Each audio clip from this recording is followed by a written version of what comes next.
નામ પરિચય. મારું નામ સમા બશીર અહેમદ છે અને હું એસોસિએશનમાં સભ્ય તરીકે જોડાયેલો છું જીઆઈડીસી ભુજ. હાલ ભુજ જીઆઈડીસીમાં શું સમસ્યાઓ છે?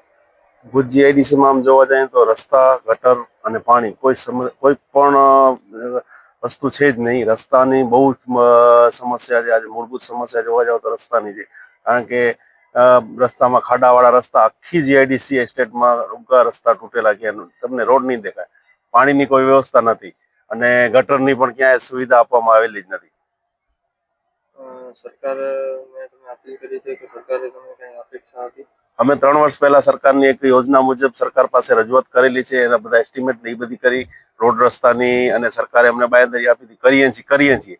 પણ 3 વર્ષથી હજી સુધી કોઈ પણ જાતની મંજૂરી કે કઈ આવી નથી. બધા એસ્ટિમેટ, પ્લાન, નકશા બધું તૈયાર છે અમારી પાસે અને સરકારના મોકલાવી પણ દીધું છે, પણ સરકાર એમ કહે છે કે અમે તમને મંજૂરી આપશું. હવે ક્યાં અટક્યું છે એ જ ખબર નથી પડતી. 3 વર્ષથી અટકેલું પડ્યું છે કામ.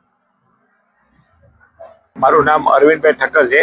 હું ભુજ જીઆઈડીસી ઇન્ડસ્ટ્રી એસોસિએશનનો પ્રેસિડેન્ટ છું 22 વર્ષથી, અને મારું અહીંયા એક યુનિટ છે જેનું નામ છે ઉષા ગમ ઇન્ડસ્ટ્રીઝ. ભુજ જીઆઈડીસીમાં શું સમસ્યાઓ છે?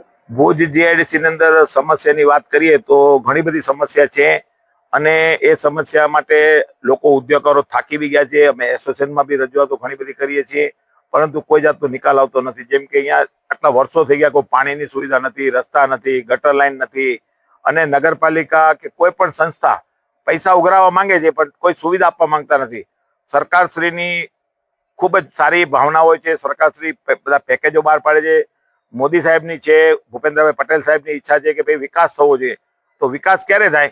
કે જ્યારે સુવિધા મળે ત્યારે હું કહી શકું કે કચ્છના કોઈ પણ જીઆઈડીસીની અંદર કોઈ પણ જાતની સુવિધા આપવામાં આવતી નથી, અને ઉદ્યોગકારો એકવાર એ ભરોસામાં આવી તો જાય છે, પણ પછી એટલા બધા હેરાન ને પસ્તાય છે કે અહીંયા ખોટી જગ્યા લઈને આ ડેવલપ કરી રહ્યા છે, કારણ કે કોઈ વસ્તુની સુવિધા નથી. અને અમે ઈચ્છીએ છીએ કે સરકાર ખરેખર ભૂકંપ પહેલા જે બી સરકાર હતી એ લોકો 12 મહિનામાં એક વખત કે 6 મહિને એક વખત અહીંયા ઓપન હાઉસનું મિટિંગ રાખતા હતા, જેથી કરીને ઉદ્યોગોના પ્રશ્નો ઓન ધ સ્પોટ ટેબલ ઉપર નિરાકરણ થતું હતું. એ આજે 25 વર્ષથી એક પણ વખત થયું નથી. તો આવું અમે ઈચ્છીએ છીએ કે જો આવું પ્રશ્ન બધાના હોય આખા કચ્છના, અને ઓપન હાઉસની મિટિંગ થાય અને એના પ્રશ્નોનો સોલ્વ થાય, તો કોર્ટ કચેરીમાંથી બી ભારણ ઓછા થાય, ઉદ્યોગનો પણ વિકાસ થાય, અને સરકારને પણ સારી એવી આવક થાય. આવું અમે ઈચ્છીએ છીએ. અને સરકારના જે પ્રોજેક્ટ છે, ખૂબ સારા પ્રોજેક્ટ કરે છે, પણ કોઈ પણ અધિકારી સમજ્યા વિચાર્યા વગર નેગેટિવ જ ચાલે છે. એના કારણે ઉદ્યોગનો વિકાસ થતો નથી.